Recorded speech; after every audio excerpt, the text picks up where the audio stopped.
Hi guys, an engineer here. Quick, what's 43 times 37? Time's up.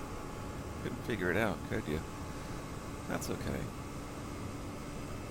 I'll show you how to figure it out in just a few steps.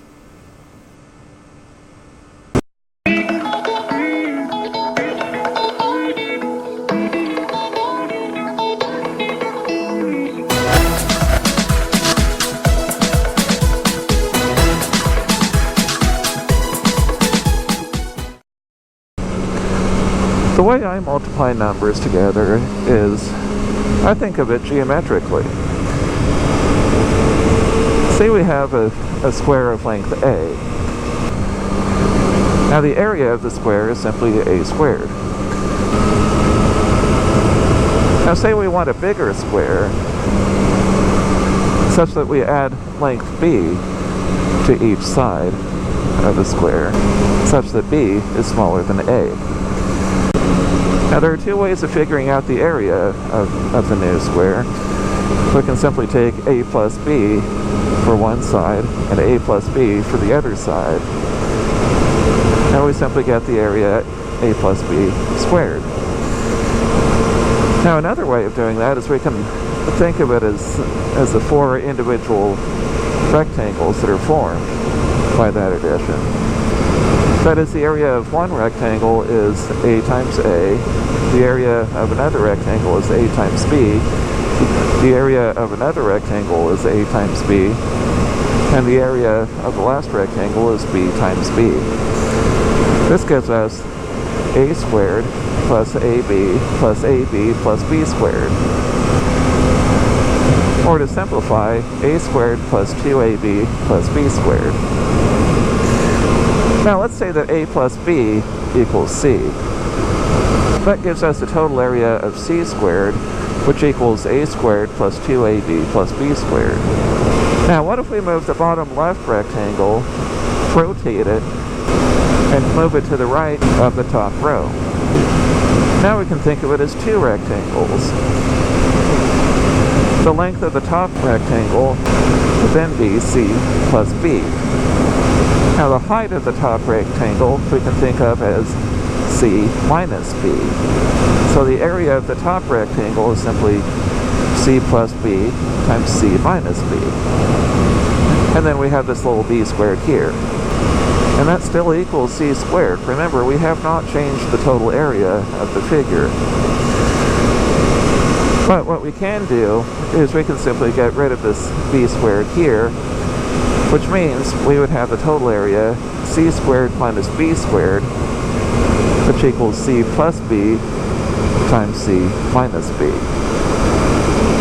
Now let's say C equals 40 and B equals 3. What we end up having is we have C squared, well C equals 40, so that's 40 squared, minus B squared, well B equals 3, so that's 3 squared. That equals 40 plus 3 times 40 minus 3. So now, we simply have 1600 minus 9, which equals 43 times 37. Well, 1600 minus 9 equals 1591. Therefore, 43 times 37 equals 1591. So you're probably wondering how to figure out what C and B are. Take the biggest number, subtract by the smallest number, divide by 2, and you have your B value there. C is simply halfway between the biggest number and the smallest number.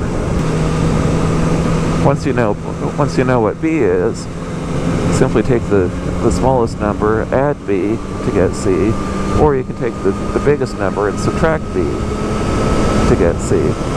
So in this example, 43 minus 37 equals 6, divide by 2 to get 3. Therefore B equals 3. And we can take 37 plus 3, or 43 minus 3. They both equal 40. Therefore C would equal 40. So you probably remember back in elementary school you've had to To memorize the 10 by 10 multiplication table, oh, that was a pain. If you use this method, 40% of that multiplication table is unnecessary. You can simply use this technique and figure out the answer that way. But wait, there's more. This technique only works if you're multiplying two odd numbers or two even numbers. What if you have one number that's odd and one number that's even? All it takes is just a couple of extra steps. Say you want to multiply 8 times 5. Well, 5 is really 4 plus 1. So now we have 8 times 4 plus 1. We can simply separate that into 8 times 4 plus 8 times 1. So what we do is we apply the value of c, which is 6, and the value of b, which is 2, to the previous equation. We can do that for the first part, and then 8 times 1, well, that's just 8, so leave that alone. Now we have 6 squared minus 2 squared. Well, 6 squared is 36, 2 squared is 4. 36 minus 4 is 32.